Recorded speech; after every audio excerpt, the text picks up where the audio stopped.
किसी भी given Fisher projection में क्या चेंजेस करें कि नया फिशर प्रोजेक्शन सेम मॉलिक्यूल को रिप्रेजेंट कर रहा हो, और क्या चेंजेस करने से नया फिशर प्रोजेक्शन किसी और मॉलिक्यूल को रिप्रेजेंट करने लगेगा, इस वीडियो में हम लोग सीखते हैं। तो सबसे पहला जो वैलिड मूव है किसी भी फिशर प्रोजेक्शन में ऑपरेट करने के लिए, वो है 180 डिग्री इन प्लेन रोटेशन। अगर किसी भी फिशर प्रोजेक्शन में 180 डिग्री इन प्लेन रोटेशन हम लोग कराते हैं, तो जो नया फिशर प्रोजेक्शन बनता है वो सेम मॉलिक्यूल को ही रिप्रेजेंट करता है। यानी यहाँ पे ये दोनों फिशर प्रोजेक्शन एक ही मॉलिक्यूल को रिप्रेजेंट कर रहे हैं। Okay, 180 degree in plane rotation is allowed in Fischer projection. But अगर हम लोग उसी मॉलिक्यूल में 180 degree out of plane rotation करा दे, तो जो नया फिशर प्रोजेक्शन मिलेगा ये प्रीवियस मॉलिक्यूल को रिप्रेजेंट नहीं करेगा, बल्कि किसी और मॉलिक्यूल को रिप्रेजेंट करेगा जो कि उसका आइसोमर होगा।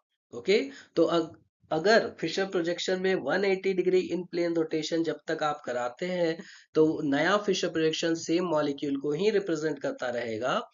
लेकिन 180 degree out of plane rotation करा दे, तो फिर फिशर प्रोजेक्शन बदल जाएगा।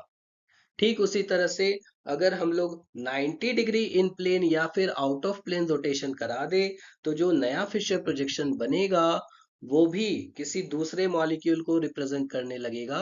वो सेम मॉलिक्यूल को रिप्रेजेंट नहीं करेगा, उसके आइसोमर को रिप्रेजेंट करेगा। तो 90 डिग्री इन प्लेन या out of plane rotation is not allowed in Fischer projection. Okay, क्या अलाउड है? एक और लीगल मूव है फिशर प्रोजेक्शन में, जो कि है एक्सचेंज इन ग्रुप ऑफ 3। आप एक साथ 3 ग्रुप को एक्सचेंज कर दीजिए उनके पोजीशन को, तो जो नया फिशर प्रोजेक्शन बनेगा वो भी सेम मॉलिक्यूल को ही रिप्रेजेंट कर रहा होगा। लेकिन अगर आप एक बार में 2 ग्रुप्स को एक्सचेंज करते हैं, तो जो नया फिशर प्रोजेक्शन बना वो किसी और मॉलिक्यूल को रिप्रेजेंट करेगा।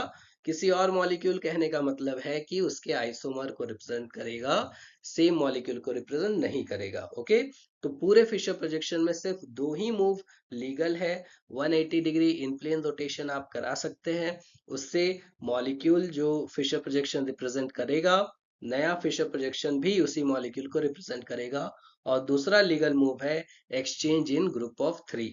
इन दो चेंजेस को छोड़ के कोई तीसरा चेंज आप करते हैं, तो जो भी नया फिशर प्रोजेक्शन बना होगा वो डिफरेंट मॉलिक्यूल को रिप्रेजेंट करेगा।